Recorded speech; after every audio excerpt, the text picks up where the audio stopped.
What would you do if your last hope for rebuilding your life suddenly vanished?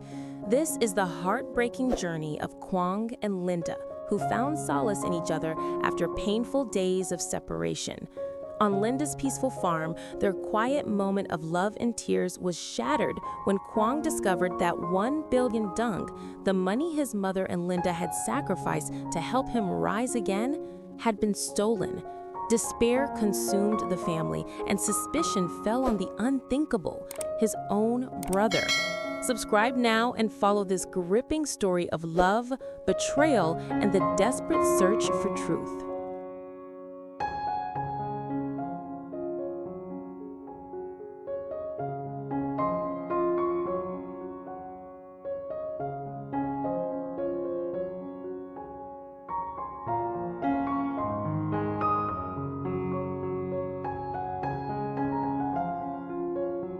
The sun rose high above Linda's farm, spilling a soft golden light across the rolling fields of green.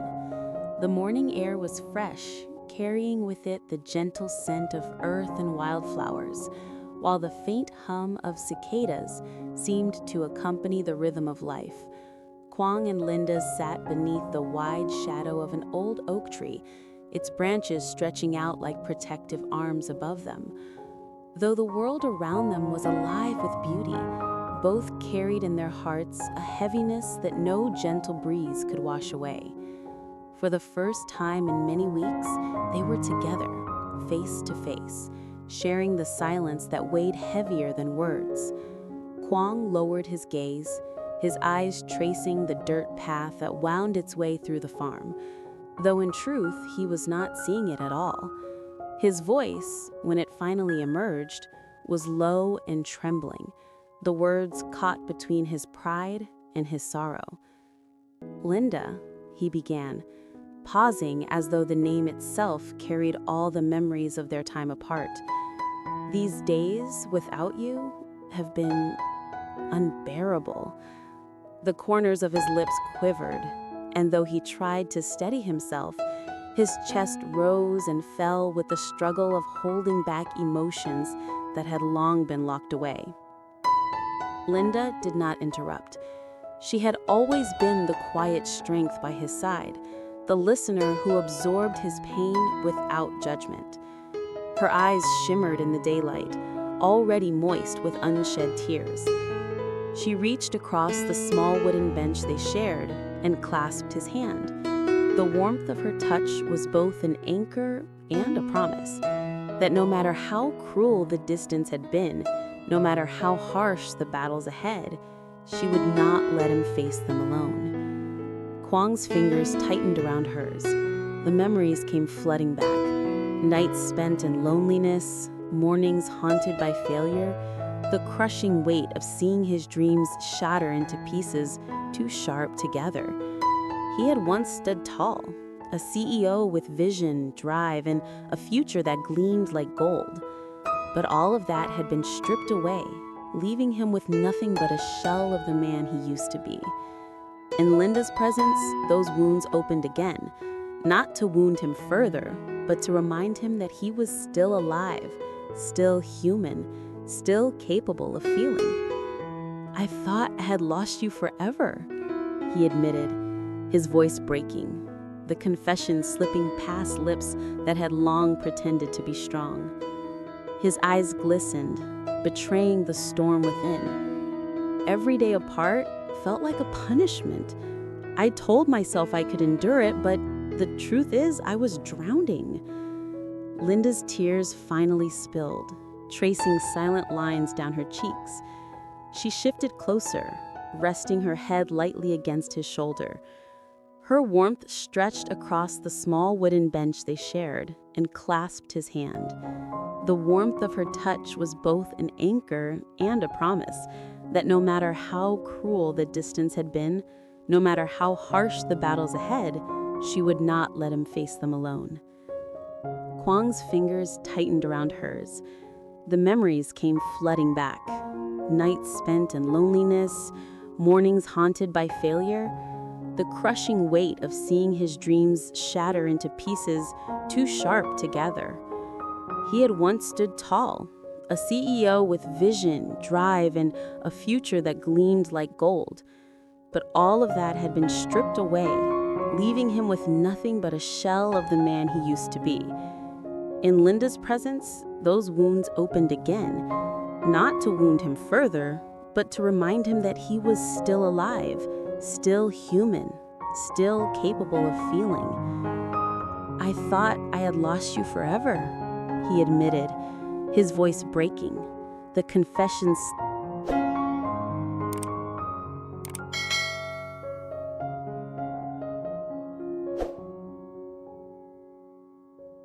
The serenity of the farm seemed eternal, yet within Quang's heart stirred an urgency that refused to be silenced. After a long silence between him and Linda, he finally rose from the bench beneath the oak tree, his frame tall but trembling. I should prepare," he muttered, almost as if speaking to himself rather than to her. His eyes turned toward the wooden farmhouse where a simple cupboard stood.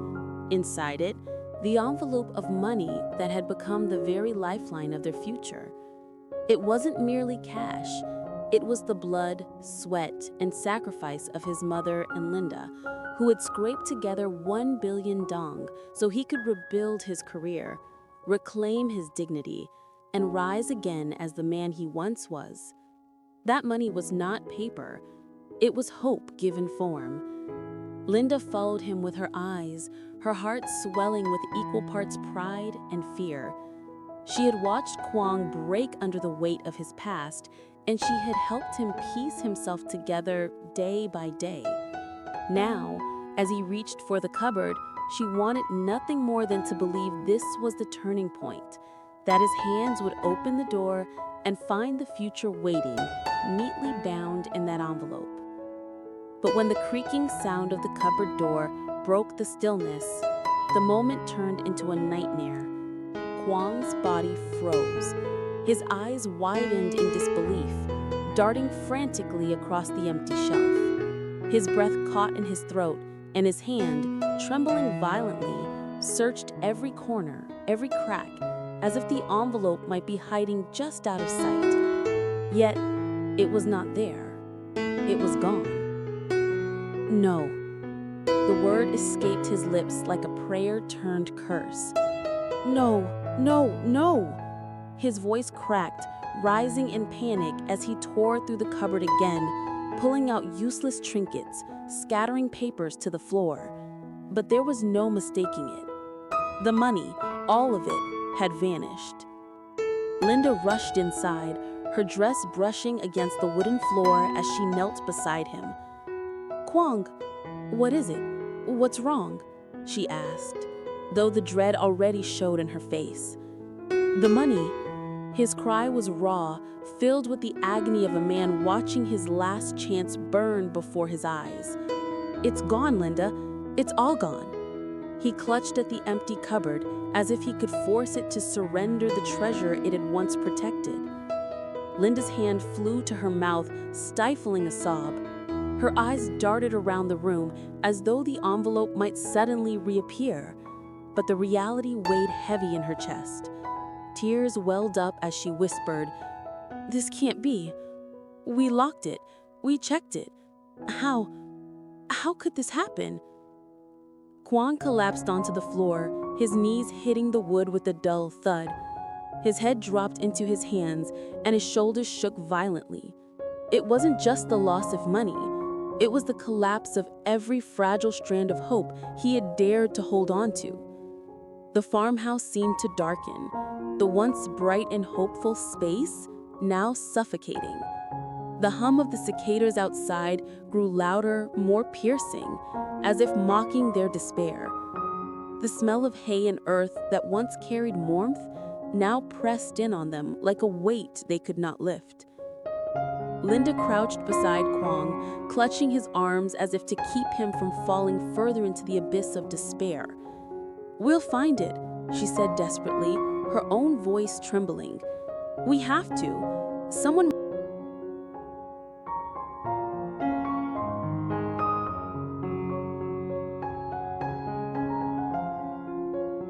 But while Tuan, Thuy, and Diem allowed themselves to sink into this newfound calm, the truth lay hidden like a serpent coiled in the dark. Their mother had not boarded a plane, nor had she set foot beyond the country's borders. Instead, she had moved only a few kilometers away, taking residence in a discreet yet luxurious hotel suite that overlooked the city skyline. The room was elegant, a perfect disguise.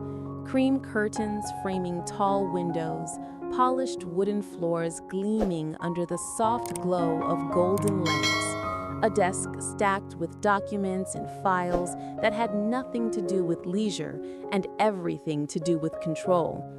From here, she conducted her business in secrecy, as if orchestrating a theater where her children played roles in a story they thought they understood but did not. Every morning, she would rise before dawn, her discipline unchanged, and pour herself a cup of strong coffee. With her tablet in hand, she scrolled through updates from private investigators, hired operatives, and trusted allies who had long learned to fear her wrath more than they respected her wealth.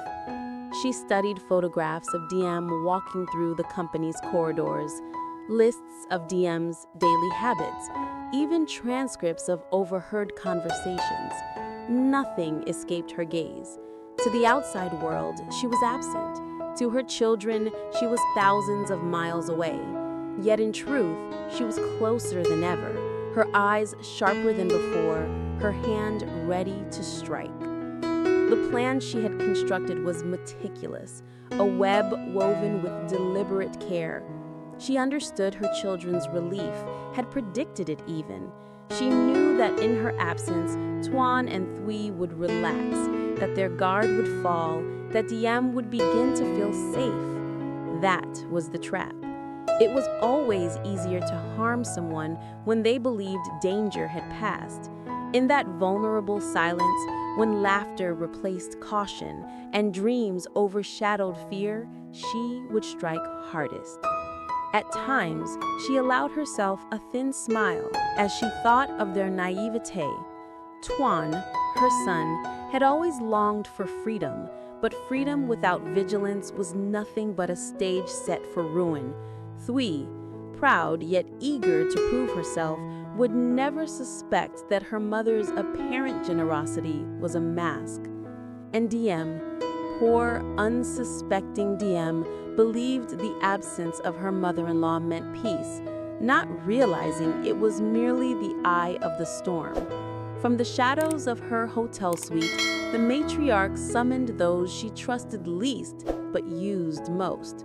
Men willing to dirty their hands from money, operatives whose loyalty lay not in conscience but in contracts. She gave them instructions with precision, her voice low and calm, every detail calculated to ensure that when Diem stumbled into danger, the blame would fall anywhere but her own. A staged accident, perhaps, a sudden crisis at the company, a scandal carefully planted in the press. The methods varied, but the outcome would be the same: Diem's downfall. And when that downfall came, Tuan and Thuy would never connect it to their mother. They would sit in their office chairs, shaking their heads in disbelief, mourning Diem's misfortune, while still believing their mother was sipping tea in another country, far removed from the tragedy. They would never imagine that the hand that fed them freedom was the same hand pulling the strings of their despair. Night after night, the hotel room became her war chamber. Maps, files, and photographs covered the desk, her mind weaving patterns where others saw chaos. Hello, xin chào tất cả các khán giả của kênh Lý Tử Ninda Review. Vậy là tập phim của kênh Lý Tử Ninda Review hôm nay đã kết thúc tại đây.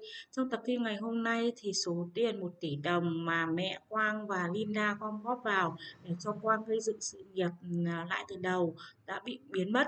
Liệu rằng số tiền đó bị mất là do em trai Quang đã lấy cắp hay là do ai? Mọi bí mật sẽ được tiết lộ và các tập tiếp theo sẽ được phát sóng vào lúc 8 giờ sáng hàng ngày giờ Việt Nam trên kênh Lý Tử Ninja Review. Các bạn nếu thấy tập hôm nay hay, hấp dẫn, các bạn hãy cho mình xin nút like, nút chia sẻ và để lại bình luận ở dưới video nhé. Cảm ơn các bạn rất nhiều. Xin chào và hẹn gặp lại các bạn vào ngày mai. Bye bye!